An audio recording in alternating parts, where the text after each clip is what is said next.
Hi, welcome to the pay-per-click questions and answer show. My name is Chris Schaefer, and with me, as always, is my partner in crime, Jason Rothman. This is the side piece, as Jason says, of our main show, Paid Search Podcast. So you're listening to a show where Jason and I answer questions directly from our listeners who send us these questions about Google AdWords, and we're here to answer your questions.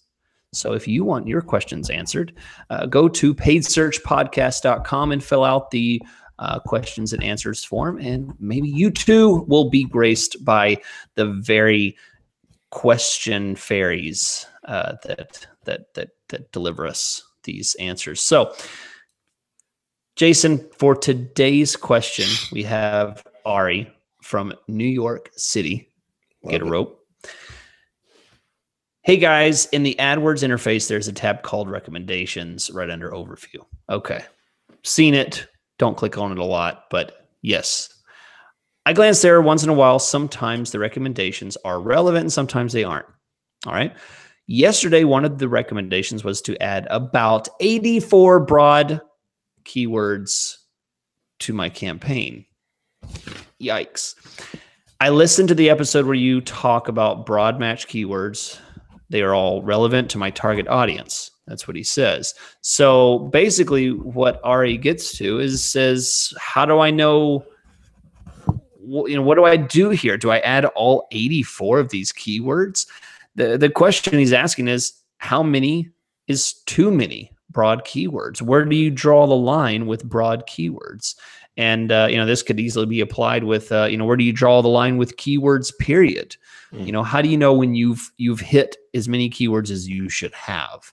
And Jason, I know you have some strong opinions about this, and I'd like to hear, what are your thoughts on Ari's question? Thanks, Chris. Yeah, I think it's a good question because I think the idea of adding 84 pure broad keywords into one ad group is a very scary prospect. So in terms of general, how many keywords, not pure broad, but just keywords in general, should you have in one ad group? Your rule, if I'm not wrong, Chris, is 30 is where you usually cap it.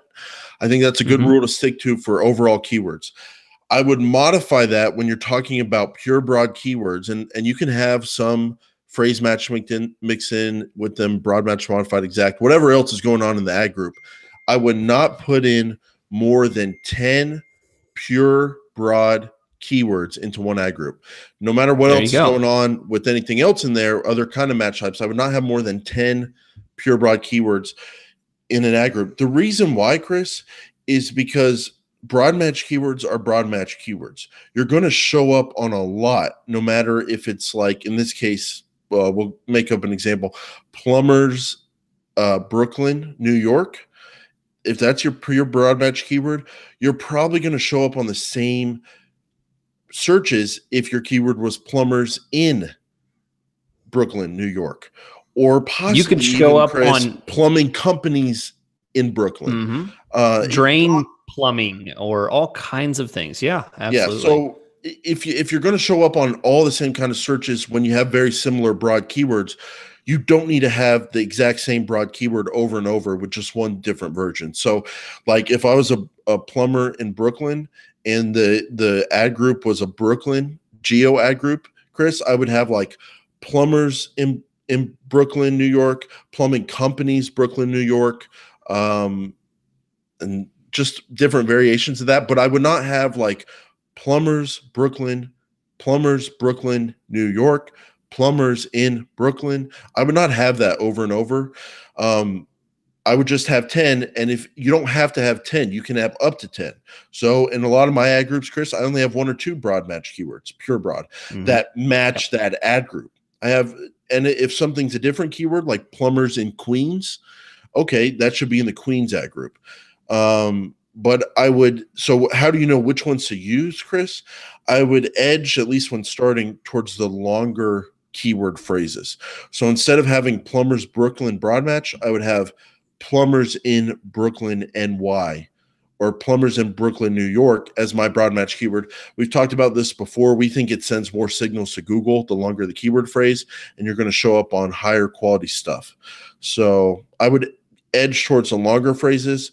But if you want to try out the shorter ones, try them out. But again, that's why you want to just limit it to a few pure broad match keywords. Usually I'm having no more than 4, but I would definitely not have more than 10 in one ad group, Chris, of pure broad, because at that point, to me, it just gets redundant.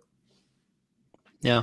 Okay, well said, Jason. I literally have nothing else to add. I think you said it very well there. And Ari, I hope that's helpful. All the way up in New York. I hope that works for you. So, guys, as I said, paidsearchpodcast.com.